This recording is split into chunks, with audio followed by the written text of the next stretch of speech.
brändi tuum.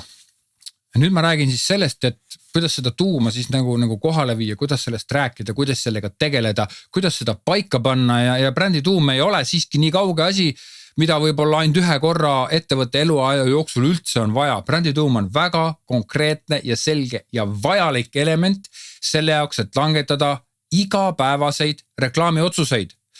Brändi tuuma ei tule kogu aeg nagu hoida omal suurelt kirjutatuna seina peale, aga igaüks, kes reklaami teeb, peab seda teadma ja kui ei tea, siis ta peab seda kas oletama, peab selle ise paika panema, peab seda küsima, sellega peab tegelema. See ei ole mingi suvaline asi.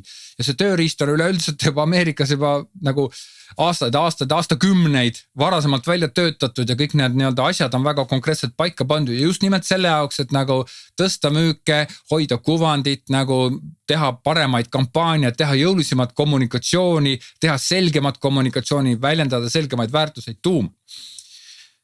Põhimõtteliselt, kui sa nüüd tahad siis paika panna, näiteks istud kliendiga koosolekul üle laua, siis sa pead küsima seda, et aga mis on see põhjus, miks te seda üldse teete.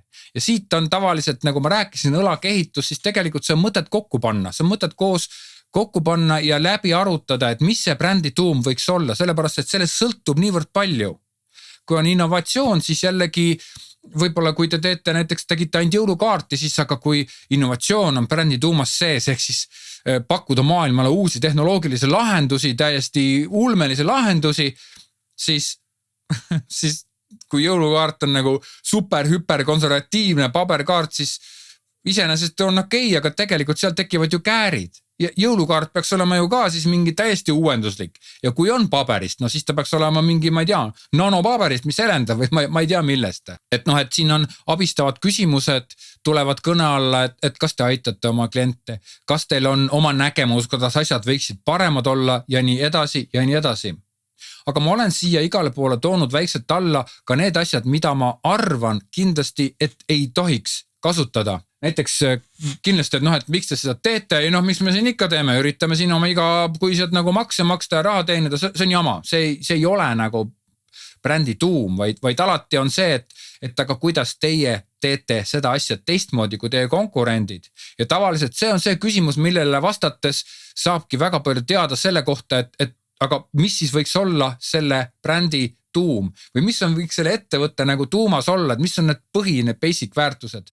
Lihtsalt teenuse pakkumine samuti ei ole nagu mitte mingi option, see ei kuulu absoluutselt, lihtsalt midagi teha, see ju puudub nagu absoluutselt igasugune mõte või siis see tähendab ka seda, et hiilitakse kõrvale sellest nagu põhilisest teemast või siis ei teadvustata endale seda igapäevaselt, et mis see on, mida ma teen ja miks ma seda teen ja tahame olla parimad, see parim olemine on väga paljudes nagu brändidokumentides sees, aga see parim olemine on võib-olla tulemus, aga ta ei ole niivõrd nagu see seeme. See parim olemine on nagu mingi näitaja, ta on mingi väga suhteline näitaja, tahame olla parimad umbes ja siis võib absoluutselt kõike teha ja tehakse nagu oma keskpärast asja.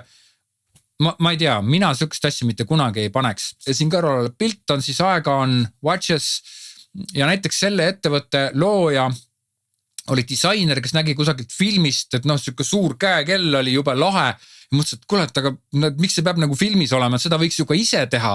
Ja see on tema nägemus, et teha selliseid ägedaid ja suuri käekellasid tõesti mingi vaadake, aega on kellade sealt lehelt kusagilt aegaon.ee. Seal on tõesti suured ja ägedad ja kihvtid kellad ja ei pea olema Šveitsi või Itaalia firma, kes seda ägedat kella teeb. Neid saab siin samas ja Eestis ja teha ja üle maailma müüa. Tõeliselt kihvt ja äge bränd ja kindla nägemusega ja siin on selle brändi puhul on niivõrd selgesti näha see nii-öelda algne seeme, see brändi tuum, mille ümber on kasvanud kogu see maailm, mis praeguseks aega on Watches siis brändi sees näha on.